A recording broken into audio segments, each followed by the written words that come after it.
solve two problems at once, whether it's, and with the big problem, of course, being the transition from a fossil fuel-based global economy to an alternative, renewable, sustainable economy all over the world. Any questions from the audience? Yes. I was actually going to keep this question for the brainstorming afterwards, but since you mentioned Mohammed about the microcredit, I also want to get all the directors involved from PARSA Foundation, that how can we implement microcredit within our, let's say, PARSA Community Foundation, because I don't believe we have a system like that for our community. And one of the startups that I actually work with, a social entrepreneur, actually, he does the same exact thing. So for the people who want to pay $50 to $10,000, they can put the money, and then they share the profit with them. So 1% or 2%.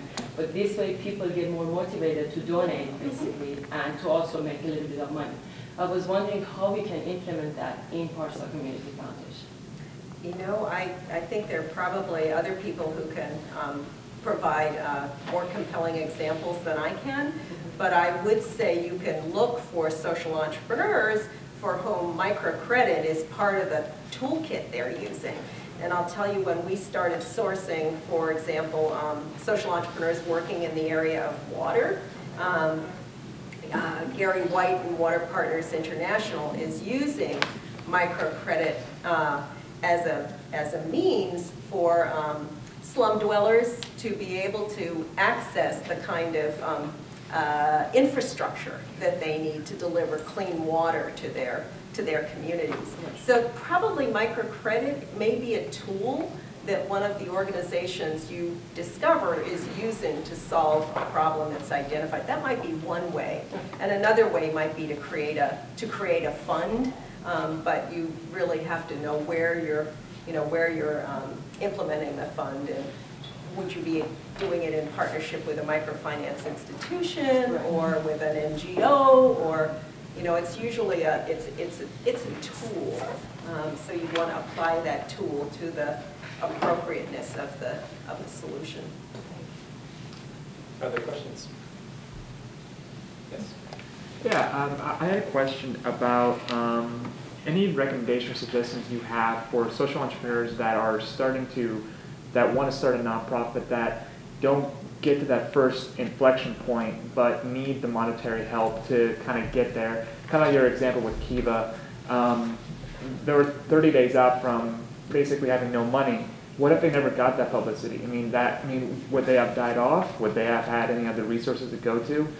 Is there any resources out there for, or maybe your suggestions for any smaller foundations that want to help kind of nonprofits at a seed level that don't have that, I guess, that clout yet to get to maybe the Skull Foundation level, but at a very small level so they can actually get up to there and then get the resources and help that you guys would be able to provide?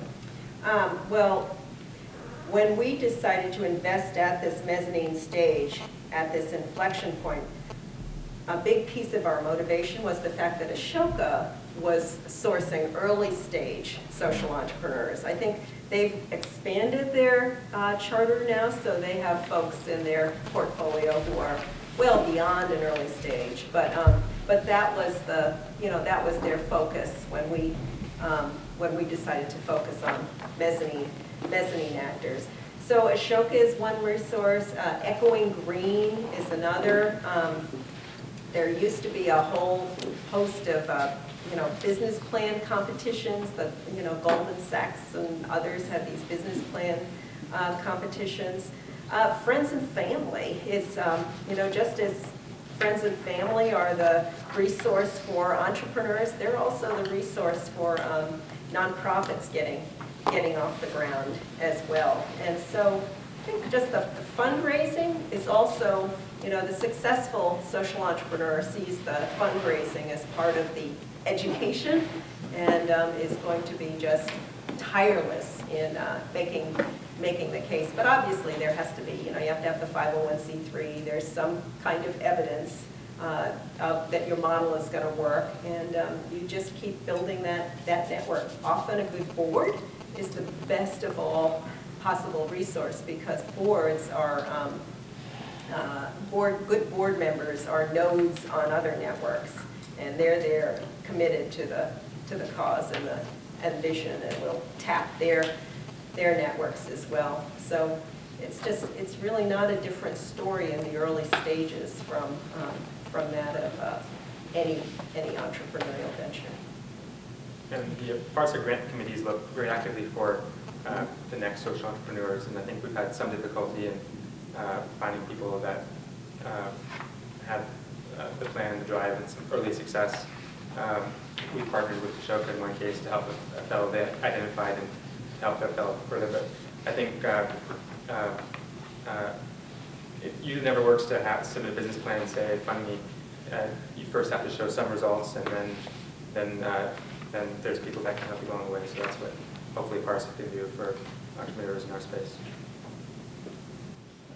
I think we're going to go on for a long time, but I think we're out of time. Okay, your so comments are very inspiring. Oh, I think to good. the audience, so thank you very much for